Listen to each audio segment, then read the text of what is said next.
Welcome to Beyond Surviving, the safe space for survivors of childhood sexual abuse to receive support, resources, and share their stories. Beyond Surviving is about freedom, healing, connection, and even laughter and fun. Most importantly, it's about letting go of the pain of abuse and finally moving on. I'm Rachel Grant, and for those of you who don't yet know me, I've been a sexual abuse recovery coach since 2007 and am the author of Beyond Surviving, the final stage of recovery from sexual abuse. I work with survivors who are sick and tired of feeling broken and unfixable, and I help them let go of the pain of the abuse and move on with their lives. You can learn more about me and the Beyond Surviving program at www.rachelgrantcoaching.com. And really thank you all for being here tonight. And I'm very excited to have here with me my guest, Deb Maybury. And I'm just going to tell you a little bit about her before we jump into our conversation. So first of all, she's an author, singer-songwriter, self-defense teacher, entrepreneur, and a harmony integration coach. Her main focus is to help people work through their feelings about being sexually abused. She herself was violated by 4 different people by the time she was 11 years old. She facilitates groups and is an advocate speaking out for those who have yet to find their voice. Her mission is to remove the stigma and the taboo that surround sexual abuse so individuals can experience a healing journey in the absence of shame. She is the author of Unlock the Door, Beyond Sexual Abuse, and What Is Your Teenage Daughter Afraid Of?, and contributed chapters in 3 compilation books, Ready, Aim, Inspire, Wealth Garden, and Thriving Loss. Deb, welcome. Thanks so much for being here. Hi, Rachel. Thanks so much. I'm really looking forward to our conversation. It's been several months, actually, since I interviewed you for my little series of shows as well. Yes, yeah, that is. I really enjoyed coming together for that, and from that connection, I was like, oh man, I really got to have you on the show and bring your insight and your experience to the Beyond Surviving community. And as part of that, I picked up your book, Unlock the Door, Beyond Sexual Abuse, and have been reading through it. And just so you guys know who are listening, Unlock the Door is a really interesting take on a self-help healing book, because instead of, the expert, so to speak, kind of, talking and teaching through the literature, Deb did a huge series of interviews with survivors and sat down with them and basically almost did like oral histories with them and asking questions and finding out what their experiences were like, and then took those stories and transcribed them. So this is what I love about this book is it's a way to connect with other survivors on a very personal level, to hear what they experienced, what they felt, what their struggles were. And certainly I, as I was reading this, was like, yep, I remember that. Yeah, I remember feeling like that. And really being able to identify with other people, I think, is so, so powerful. Not to mention there are just some key aha moments.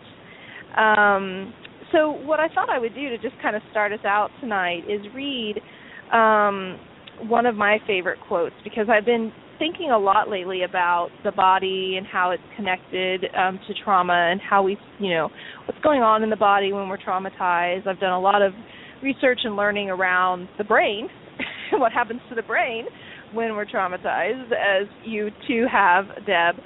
And but there's this one quote from one of the stories of My Father's House, a memoir of incest and healing by Sylvia Fraser. And at one point, she mentions here, you asked her the question, how did you feel when you first began to remember the abuse? And so I just want to read you guys a little quick excerpt here. I came to see that these memories are what psychiatrists call screen memories because they hide the larger truths hidden behind them. The intense detail of these memories make it seem that this is the full story and that nothing has been hidden or forgotten. I knew my memories of the abuse were real because my body remembered.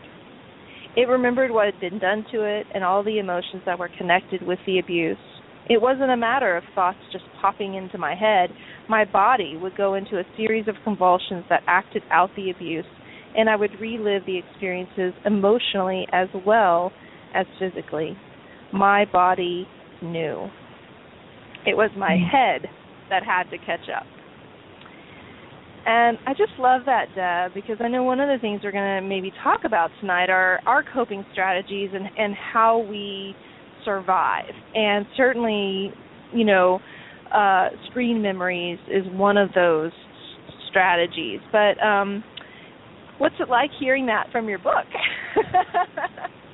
Well, thank you for, you know, nobody's quite explained it the way you did. You know, when you talked about oral histories, I mean, that really resonated with me, and that is so true. I mean, sometimes it's difficult to identify or to express what is in that book.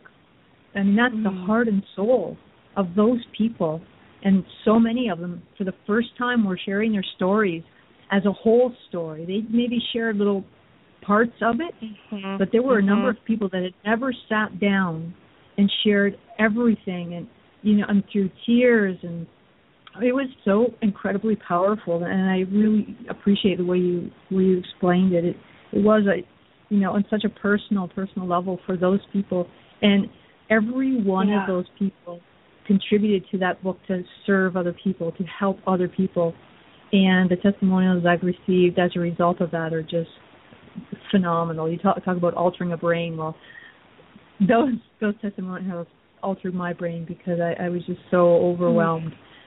Even right now, I'm sitting here. This is crazy, Deb. You know, it's 2 years later, and I get tears in my eyes because of how serving those stories were. And I can't express enough how much I appreciated those people trusting me, because, as you know, trust is a huge issue where people have been being violated. Absolutely. So that's a little bit of a tangent, but Sylvia Fraser, she's a very well-known Canadian author, a best-selling author, and she had pretty much blocked everything out. She was a multiple personality, so she had no recollection. I think it was into her 30s. I mean, you've read it more recent than I have, but she really didn't recall anything in terms of logical recollection. But she said, you know, I think she describes herself as quite a witch. She would get angry very quickly. She was very hostile. I mean, she didn't like her father. There were a number of signs that she was experiencing some blackouts, basically. She could block the abuse as a coping strategy, which a lot of people do, but she had done it right to the extreme. She didn't have a memory of what was going on. And it slowly, like, she was even writing. She was shocked by some of the things that she wrote, the graphics of the sexuality involved in what she was writing, and she was just like, oh my God, where's that coming from?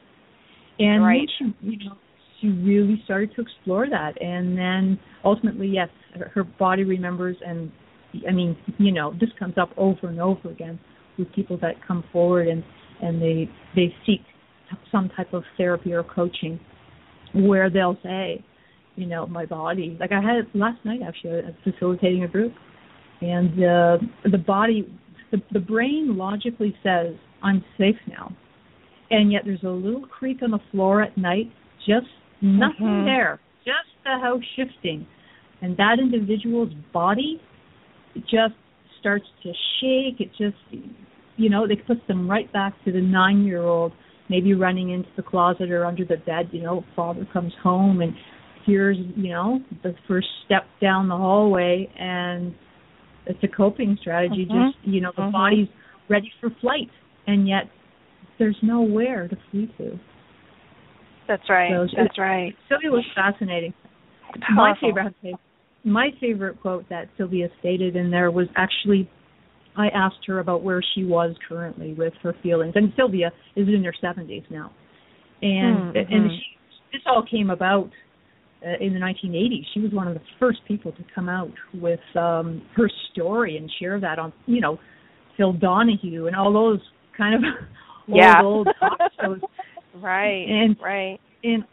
But when she talked about where she currently was, I love what she said. Because I feel this way. She says, you know, I don't think about my father. I don't really feel anything about my father. It was like benign indifference. It's just sort of like a wash. It's just sort of gone. And And I loved when she said that, and I've shared that with several groups that I've worked with Powerful. later. Yeah, later on, people aren't ready to hear that at first because they can't make that connection. The jump's too far.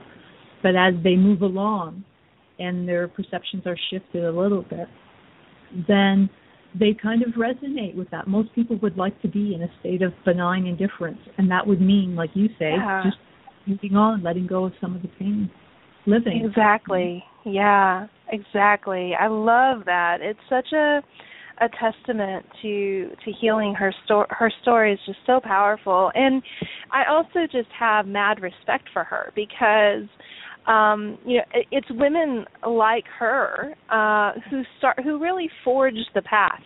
I was thinking today as I was having like 5 different conversations on Facebook about healing and abuse and what can we do and how do we address this, and looking at DID and this, all of that, and I thought, wow, this is so amazing that we have this resource in this community now. But, folks like her, that was not the case. And she was very much a trailblazer, I think, in stepping out and saying, hey, we're going to be heard on this, and changing that environment of silence. Do you feel that way about her as well when you were with her? Oh, absolutely. And it takes an incredible amount of courage to do what she did. And actually, I had 2 trailblazers in that book. The other one is Pat, what's her name? Wicklund? What was her name? My goodness, I'm forgetting her name. But Patricia Wicklund. Yeah, it was the same thing with her. Sleeping with a Stranger. Yeah, Pat Wicklund. And it was the same thing. It was through the same generation. She went on the Phil Donahues and, the early Oprah shows, and a handful of them, a number of them. And she had, I can't even imagine coming out in that situation because it was her husband, right, who they discovered who was a pedophile, and he had violated the children in the neighborhood. And she didn't know even, when other people suspected him. And for her, and they were both psychologists. So, she took so much heat because it's like, what did you do wrong that your husband became a pedophile?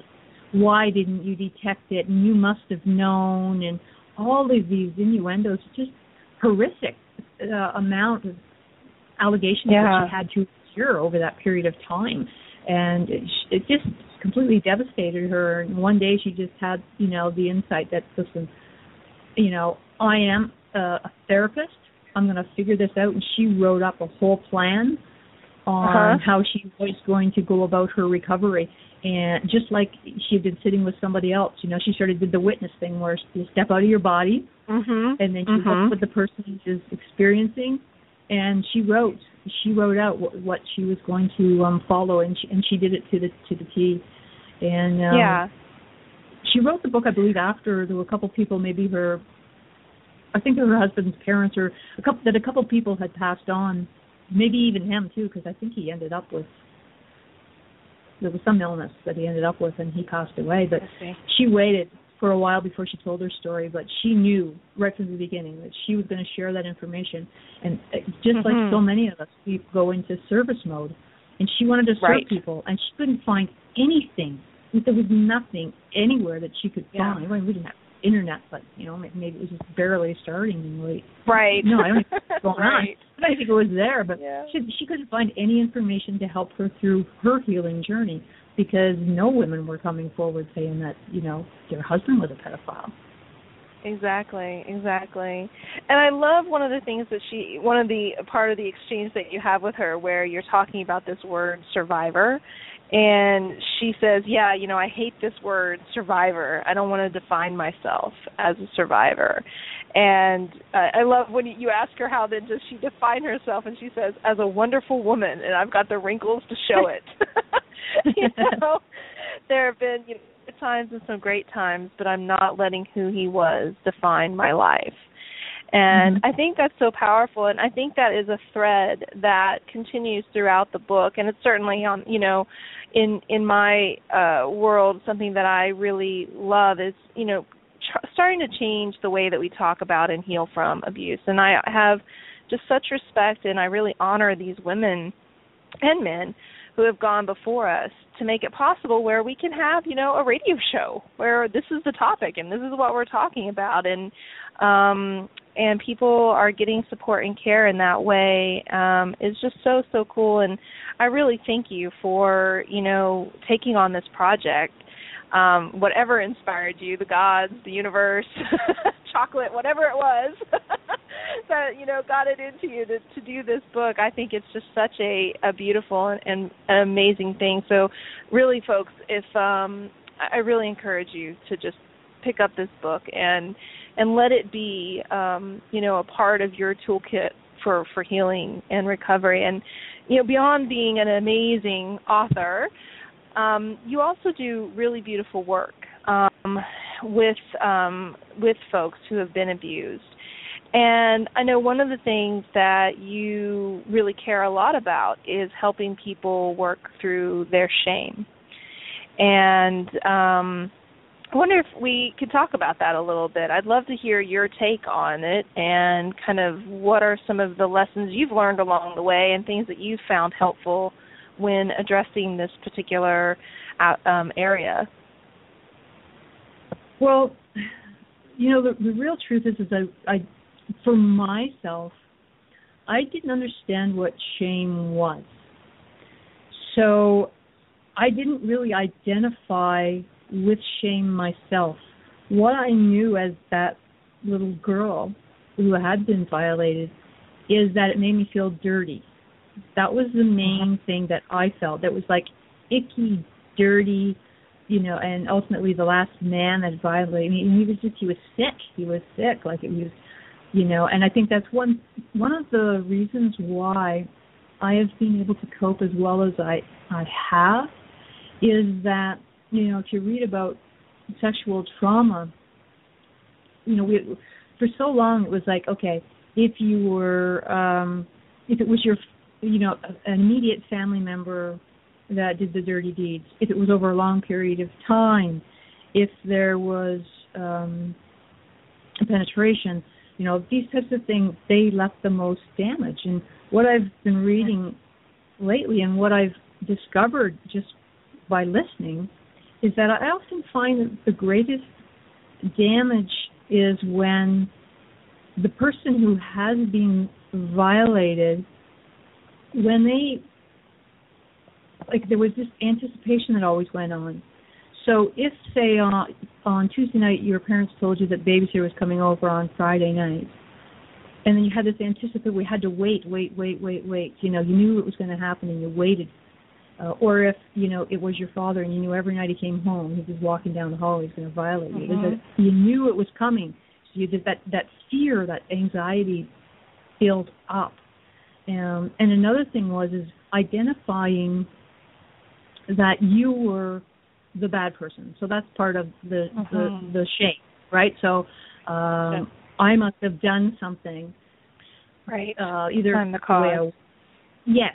So then I feel ashamed because, and especially if I enjoyed something that went on, because it's not all aggressive and hurting, right?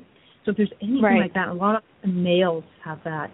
So there's this build-up of shame in that sense. So what I found that was some of these other things that really layered on shame, like when people felt that they were to blame. They didn't identify, I always identified, and I don't know why it was, from the time I was 6 before 11, if somebody did something, I always, in my mind, they were bad, they were wrong. Because I knew that I didn't want that, and I, tried to avoid those people. So it's so strange, Rachel, because so many people, almost everybody that I work with, identifies very highly in the shame area. But I felt violated and dirty. That's why I say sexual violation, and not sexual abuse per se.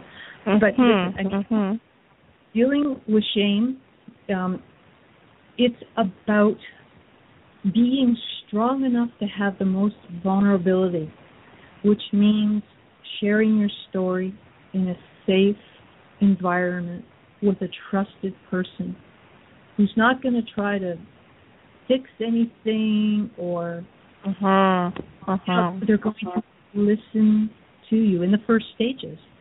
The person doesn't want to be like, they want to heal, but they don't, to fix somebody. You don't fix somebody. Somebody has to reveal and share what they've felt, what they're going through, so then they can identify the main things they're struggling with. So then, as a coach for yourself, then you can really see, is it shame?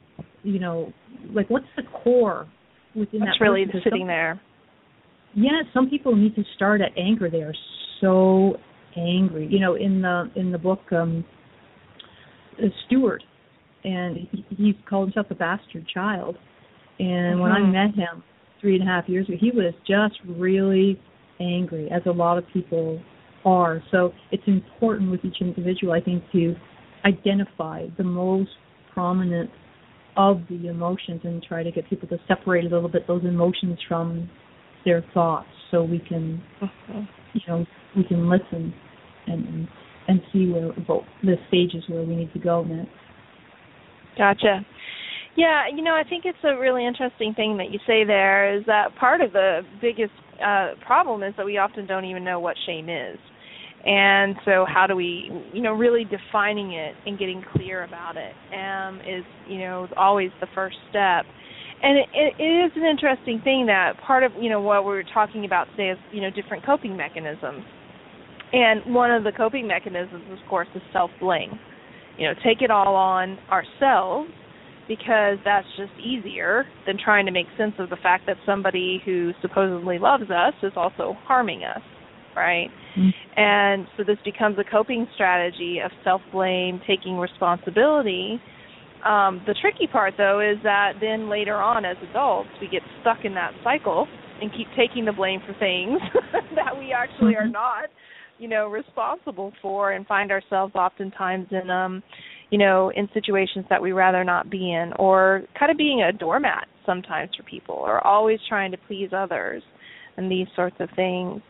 So I really appreciate your perspective on that. And I think that, I also really love what you say there about identifying, what's really up for people. And, for folks who are listening, you can even just ask yourself that kind of a question.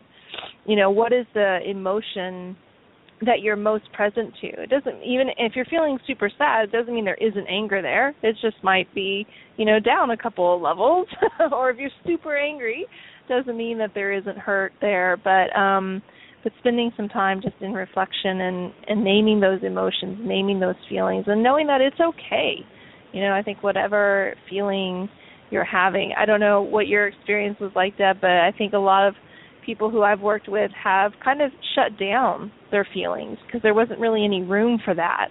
When you're being violated, when you're being abused, it's like, your choices don't matter, your feelings don't matter, your needs, none of them matter. And so we just kind of get the sense of, well, I guess I just don't need that stuff, so let me stuff it over here, and become disconnected. Have you found that in your journeys with working with folks?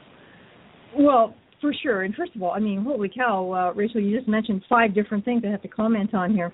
So the last thing that you said about, listen, the first thing that happens when people have been violated is you lose your voice.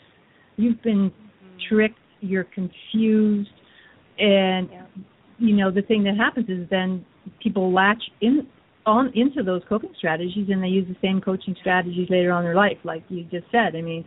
People end up being a doormat. Yes, I'll do that. Yes, yes, yes. They feel like they don't have boundaries. They don't know how to say no. They don't know how to say, listen, doc, it's really full right now.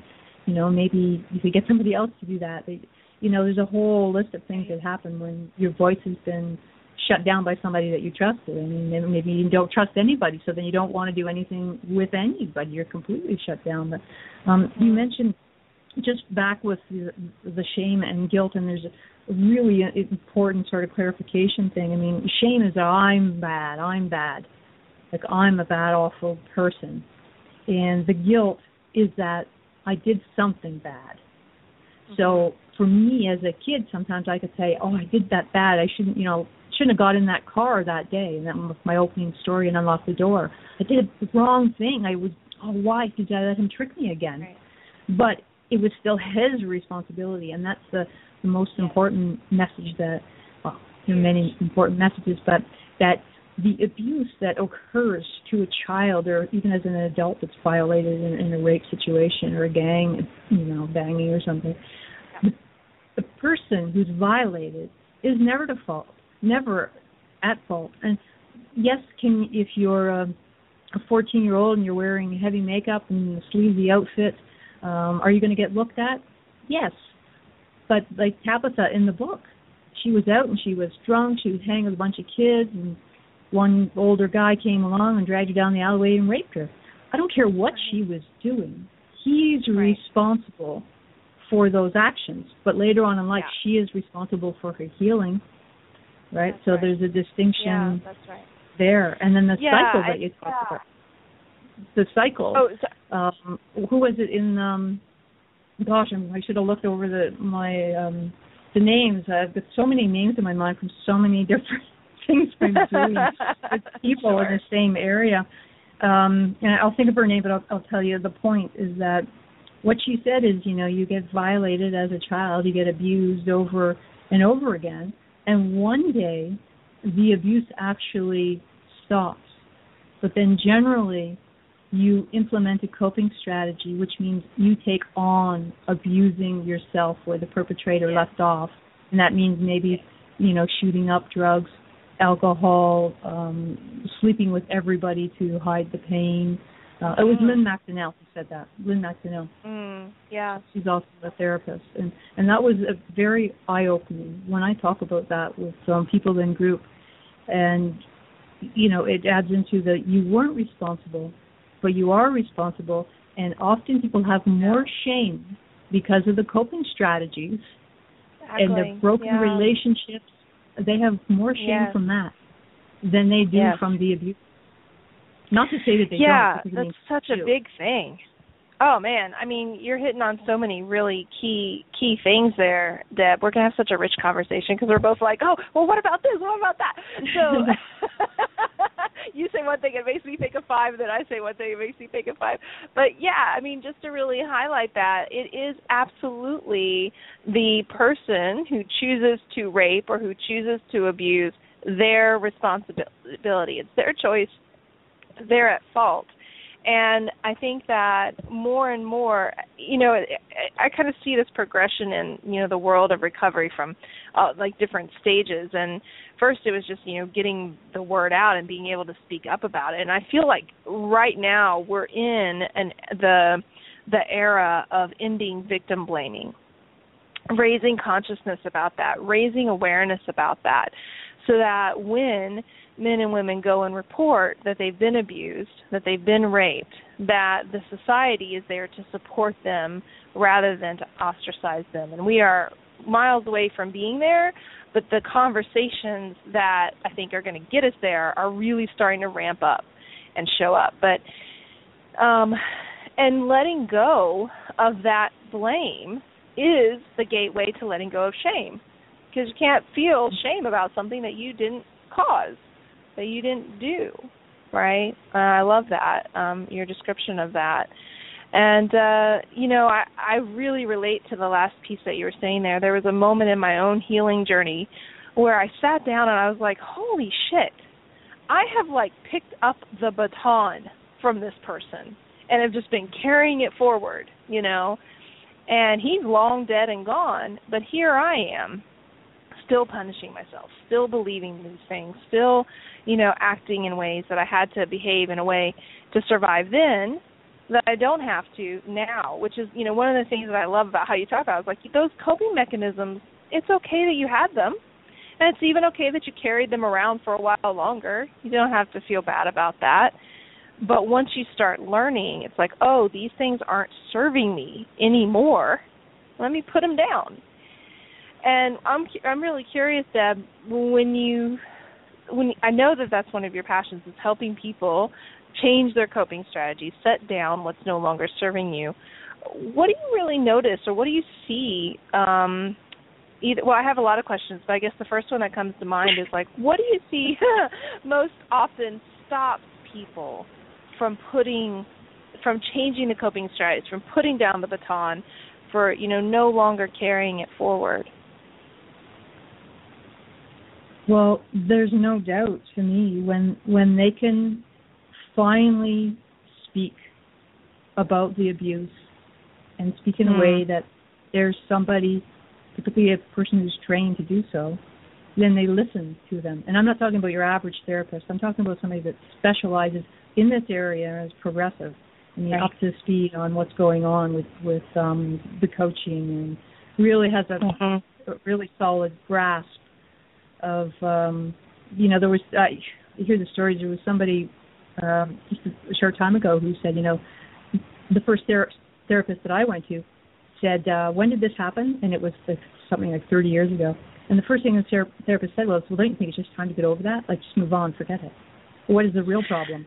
And gosh, damn, just devastating, because actually sexual abuse is often the core problem of all the other things, like the alcohol and getting sex in the park and being on the streets and being homeless. If you can get at the core, the weight will drop off for somebody who just eats themselves to death because they don't want to appear attractive, because they hate themselves. They're trying to slowly kill themselves. They smoke like crazy. If you can get at the core in a gentle way, but in a progressive way, I mean, you have to go at it. You have to, like with my coaching, you need to dive in there. And yes, there's some gentleness that goes on, but you have to shift your mindset. And that means allowing yourself to be vulnerable, to share your story, and to be open to new perceptions. And there are some people that, to me, will never recover because they're so identified with their story. And there has to be a shift that occurs in that area in order to move forward. But, when you were talking about, there's, the consciousness level has risen so much, and there's a lot more empathy for people that have experienced trauma. People are starting to see that this is trauma. And it's trauma every bit as much as, the parent whose child has been killed in a car accident. And I'm sorry, I don't be mean, but the trauma is, to me, even deeper in so many ways, because there's so much compassion for the person who loses their child or loses their arm in an accident, but there isn't, or there hasn't been traditionally, for somebody who has been sexually violated, because people were just ignorant. We were just ignorant before. We didn't realize the depth. But it shifted. I wrote one of the songs I wrote, there's a line in there that says, there's a movement building, shifting pictures in the frame. And there's a real shift going on. And I mean, my goodness, just do a scan or a search on Blog Talk Radio and all. It's just, you'll just get so much information coming up on Facebook and Meetups and everywhere. There's so many people now that are stepping up, and people are realizing as well that in serving other people, that you gain so much healing when you're ready for it. Yeah. Oh, yeah. Yeah, and, I think that you really hit on a very nice point there, is that there's this moment that we have to step into being vulnerable and being willing to almost take a leap of faith. And I certainly know, every person who comes to me, they never start the Beyond Surviving program going, awesome, yay! I mean, there's an element of that, but mostly it's oh shit, but I'm going to do it anyway, because they've just gotten so fed up with it, with their lives being the way that it is, that they're willing to kind of take that step. But we always start in that place of fear. There's always going to be a little bit of fear there, because you're going to be doing something that is going to stretch you. But my goodness, the rewards of that, because abuse, it doesn't have to be a lifelong sentence. You don't have to identify and define yourself that way forever. And you really can, let all of that drop away and just live the life that you most want to live. And I get it. It's been scary for me. I've had those moments of like, yeah, forget it. I'm just going to try to ignore it and forget about it. That was one of my coping strategies. What? I'm fine. There's nothing to see here. Everything is great. Meanwhile, I'm like throwing temper tantrums and fighting with everybody and, oh, goodness, right? So, well, exactly. It's sort of like, oh, is that what that fibroid is inside of me growing? And, you know, there's a whole list of physical symptoms from sexual abuse. That's and right. They're very common. If you look they're in a very book common. Like and Louise Hay, right? Oh, go ahead, Louise Deb. Hay. You look in that book with Louise Hay for the symptoms and under sexual abuse, and I see that all the time. And there are a number of people that I know that have had cancers and had all kinds of different things. And as they go through the journey, they're able to shed a lot of those physical symptoms of sexual abuse. You know, and a lot of people, they get right to the edge of the cliff before they come in. You know, where I facilitate it at the Gatehouse here in Toronto. A lot of people, when they come, they're terrified to come up those stairs. I mean, they're really afraid. But they're at the end. They're like the journey. They're a lot. I had a group a very short time ago where basically everybody in that group was suicidal at some point. Maybe not right in that moment, but half of the room was. And it's because you hold it and you hold it and you hold it and you hold out. And, you know, you mentioned, you know, maybe you're sad or angry, but listen, all those things come out of fear. And that child is afraid. And, you know, you either end up being really angry or really suppressed, and then that fear, that was anger, if you can't project that outward or actively with alcohol or driving fast or giving people the fingers up and down the interstate, a lot of the time it implodes. It's self-directed anger is what? It's depression, right? So, I mean, people are really suffering often when they, you know, they basically give up not dealing with it, and then they have to come forward because they just can't. They just can't do it anymore. It just gets so the anxiety is incredible for a lot of people that, you know, first come forward, but they have so much courage and have so much resiliency because not only did they deal with the trauma, they learned how to cope, and all those coping mechanisms serve them. If you're alive, it served you in one way or the other. You did the best you could at the time with what you had. So when you gain an awareness, you never go back. You move forward and start to learn the new tools that are going to come into your life, and they're going to be a substitution. It's like creating a new habit. The habit is going to group. We're talking about it, you know.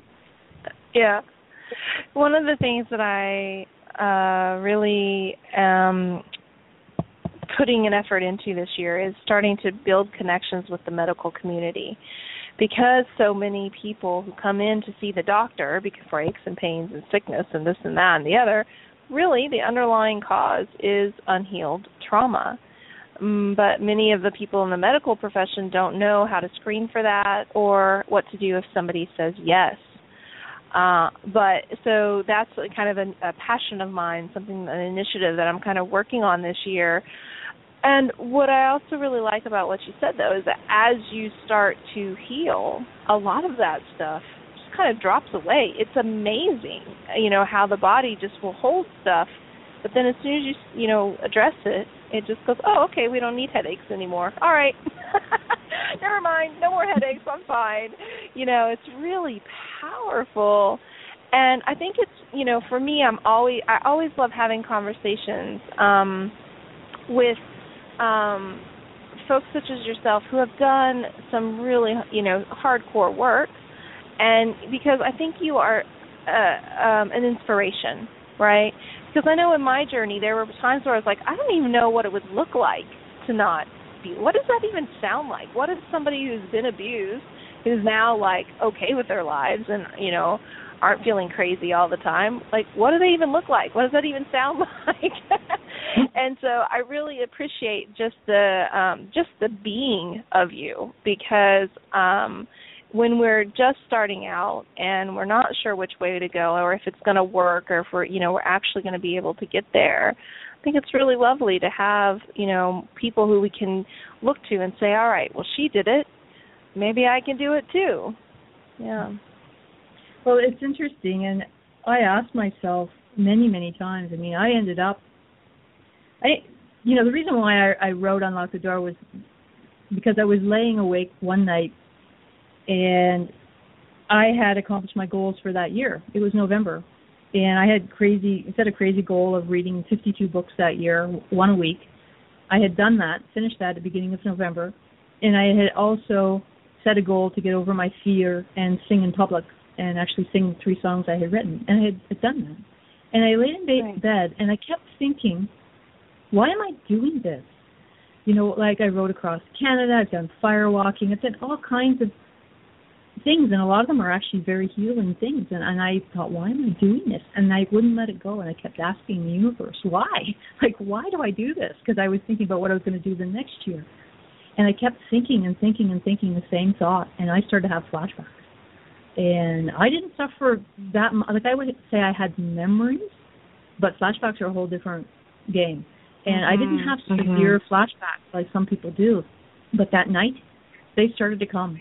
And it was one after the other, and things I didn't even think about. I was remembering from one person to another person, and sensations. And I jumped out of bed. And I went to my computer, and I turned it on, and I wrote, Unlock the Door, or Debbie, Unlock the Door, because that's what, the perpetrator had said to me about the last guy. And so I asked myself many, many times over the years, why? Like, why? And I went back to bed that night, and I said to the universe, why? Okay, thanks for that, because I was bawling, crying at the computer. And I'm sitting there going, what is this? I didn't understand. Yeah. What is this? And that's Suppression 101, right? I mean, that's really packed down there. And I went back to bed, and I'm asking again the universe, why would you do that to me? Why do I need this? And it came to me, the book.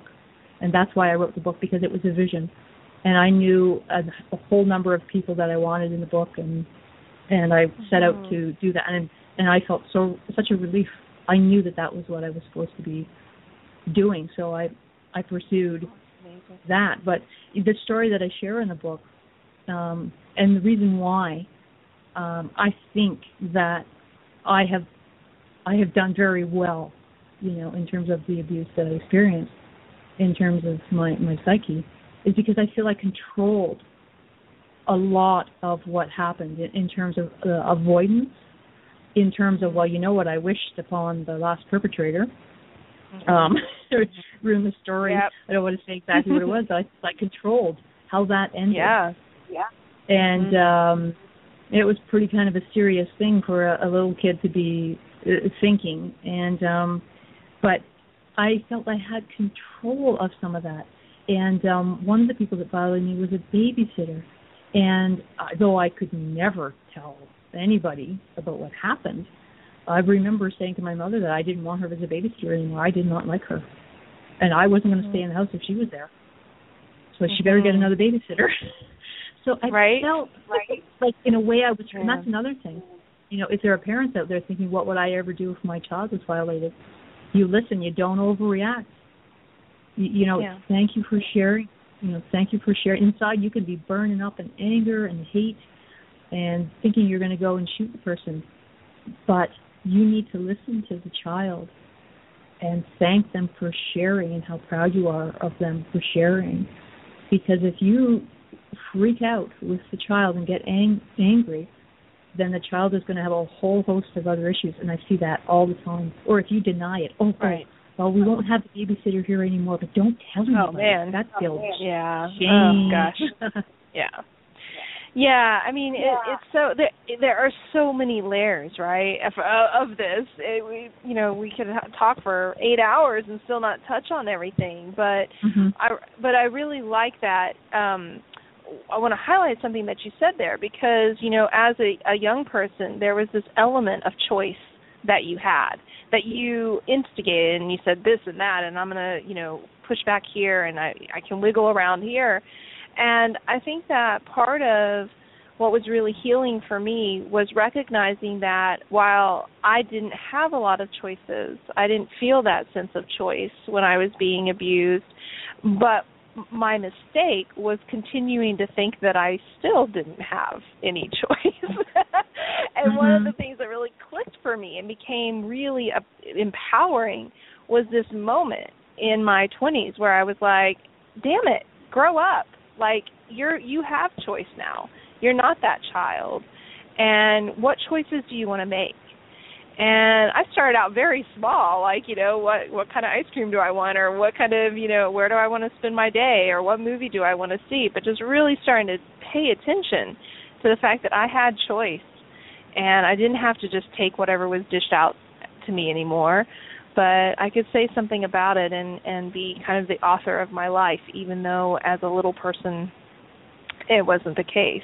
Yeah, it's really powerful. Well, yeah, that's very empowering to actually realize that you do have the choice. And a lot of people, they don't identify with that. They've been harmed so deeply. The damage is pretty profound. And if they don't have the insights, they're like, you don't know. And the thing that happens is a lot of the times that individual who's been violated will attract those type of people into their lives. Sure. And it's just like the perpetrator can often identify which child to violate. So can an adult perpetrator, and not necessarily somebody who's sexually violating, but somebody who's abusive in other ways. And if you've never developed the confidence to stand up for yourself, you will attract those people. We always attract the lessons, until we get the lessons and the learning, it will come around and cycle through. The same thing with why a lot of people, will attract people that have anger issues. If you're angry, you're going to, it's some lesson that you're not learning or you're not seeing. And that's unfortunate, but it can be hard to get over. Isn't that like such a tricky thing for us to kind of, as people are trying to help people heal, it's like, okay, there are choices you're making, and there are ways that you're showing up in the world that is kind of attracting or putting yourself in situations, and yet you're still not responsible for how somebody chooses to act. It's kind of one of those things where it gets a little sticky in there, I find, because it's like, at what point, where is responsibility, where does it start, where does it stop, right? And so mostly what I hear you saying, and correct me if I'm wrong, is that, we have these opportunities that if we start seeing cycles in our lives, start seeing, oh, here's the same kind of guy again, here's the same kind of whatever again, here I find myself in this place over and over, that's an opportunity to step back and take, do a little inventory, self-inventory, and go, well, what is it about what I'm choosing, or what is it about who I'm being that might be contributing to the situation, while still you aren't responsible if somebody decides to be abusive or cruel. Is that right? Am I hearing that right, Deb? Yes, and it's complicated. At the Gatehouse we say pause. Paying attention unveils sacred experiences. So it's important to pause and reflect on our lives, but the thing is, you have to learn that. You have to create an awareness. And the thing that a lot of people who have been violated identify with is that they didn't even realize that there were parts of their personality that came out of the abuse. They can't even recognize that. Well, I just always said yes because I thought that's what we were supposed to do, Right. So that's the tricky thing, and that's why programs such as this are so important, because there have been a number of people in the groups that I've had that have said, I didn't even realize that, I'm trying to think of some of the things. There's so many of them. I didn't even realize that, the problem I'm having in the relationship is because of the sexual abuse. I didn't even realize that the anger that I had was connected to the abuse. And that was one thing that with me is that, and I was always very controlled, and nobody would ever say that I was an angry kid or adolescent or adult. But it was always sort of running under there somewhere. And even when I played sports, I was always in control. that's a symptom itself, as you know. I was always in control of my emotions, feelings, my thoughts, what I did and said. That was always there, but there was this subtle little anger thing, and it was like, I didn't know. I couldn't identify what it was. I didn't know. I honestly did not know what it was, and I would ask myself, like, why do I feel angry? And it's like, I wouldn't express it, but it's really weird to feel angry but not to let that out. And when I went, it was a research project why I went to the gatehouse. That's why, I've learned so much, is obviously interviewing the people, but because I immersed myself totally for almost 4 years, and it's just been reading absolutely everything. And then I realized that some of the subtleties, because, like I said, I'm not acting out. It'd be different if I was smashing everybody's head with a bat. But people would say Deb has a problem with anger. But the thing is that when I realized that, I was able to let it go, and or to still have that, but say, "Oh, hello, old friend. I know what you are." But tonight I'm just going to go. I'm going to go out and get on my bike and cycle, for 50 miles or something. Yeah. But that's the trick, is that the people get into the cycle, but they don't know what the core is. That's what millions of people go to Alcoholics Anonymous. And they can say whatever they want up and down, hi, my name is, and I am, AA, narcotics, whatever it is. But they're always going to have a struggle if sexual abuse is at the core. Because I interviewed a lady one time on another show, and she said, you know what? You can put all the whipped cream you want on top of that worm pie, because the worms are still going to be inside you with the worms. Until you take out the worms, it doesn't matter how much cream, and it's going to be there. Right? So it's so important to get to that core issue. And so what you said, I want to acknowledge with the medical, where there was hospitals or private practice, whatever you're referring to, but that is huge, absolutely huge. They don't know how to deal with that. They don't know how to recognize it. I was on a talk show a few months ago in the fall, I guess it was, and a woman called in, and she said, I am a medical doctor. What can I do to promote healing, to promote people that they will actually share, because they won't share? She says, I know the symptoms, the physical symptoms, but people won't talk, So I suggested getting pamphlets and maybe ordering a book like mine or some other books and leaving that out in the lobby so people could sort of familiarize themselves and know they're safe, know that there's somebody there. And it's not just you're sitting there one-on-one, all of a sudden you point the finger and say, I know you've been abused, talk to me. Right. It doesn't work that way. It's not a good strategy at all. People are so locked down.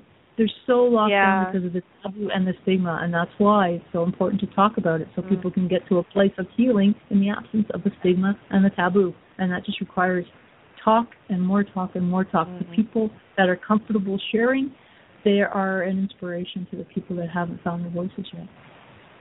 Absolutely. Well, and you are one of those voices.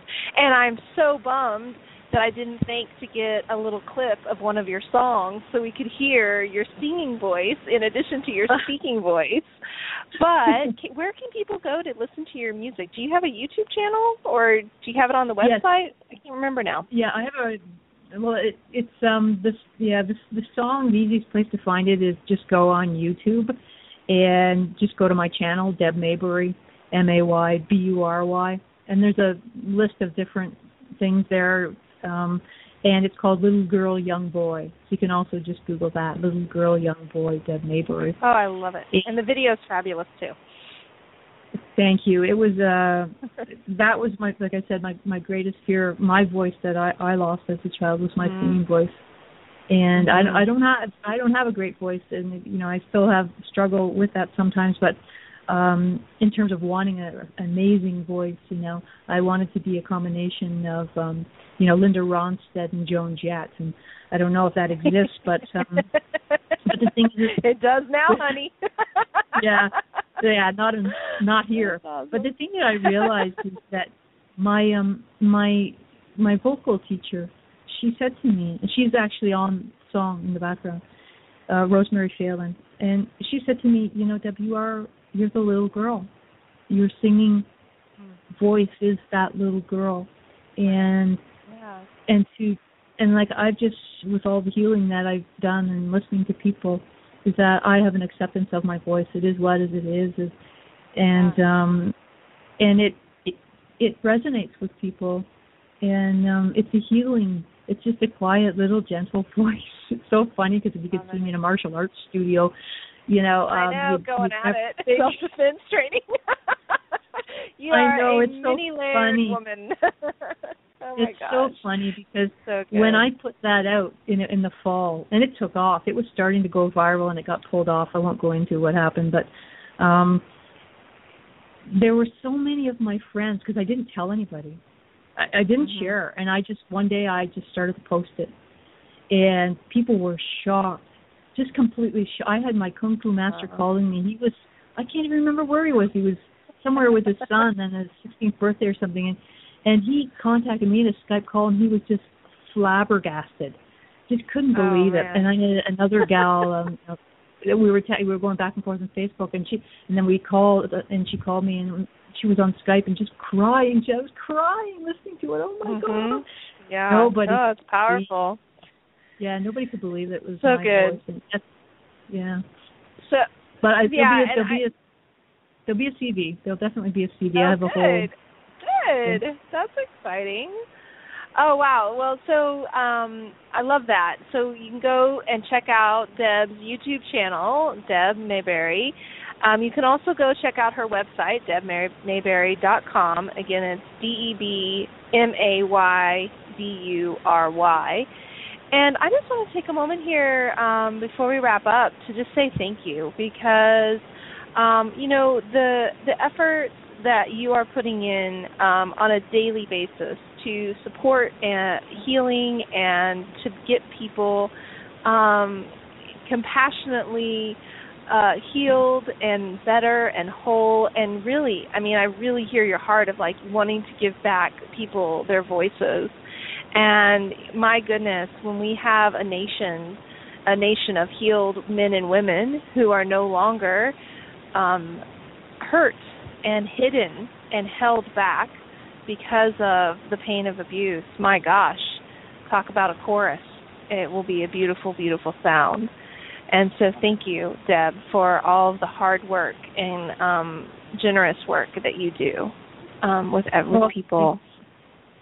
Thanks so much. I always say there are two streams. People come out of a love stream initially when they're born, and there's also a fear stream, and so many people have been violated end up in that fear stream, and it's having the courage to jump back and come from a place of love and service, and it's a journey. It can be a trick getting there, but it is possible. Absolutely, absolutely. And I hope for everybody who's listening that you do feel encouraged and inspired and uplifted tonight, and know that we've kind of meandered around lots of different topics tonight, and I hope that there was something there for you that you found useful and helpful. And know that you can always visit me as well at rachelgrantcoaching.com to find more resources. And remember to tune in the second Tuesday of each month for Beyond Surviving Radio. Until next time, everybody, take really good care of you. We'll see you again soon. Thanks so much, Rachel. Thanks, Deb.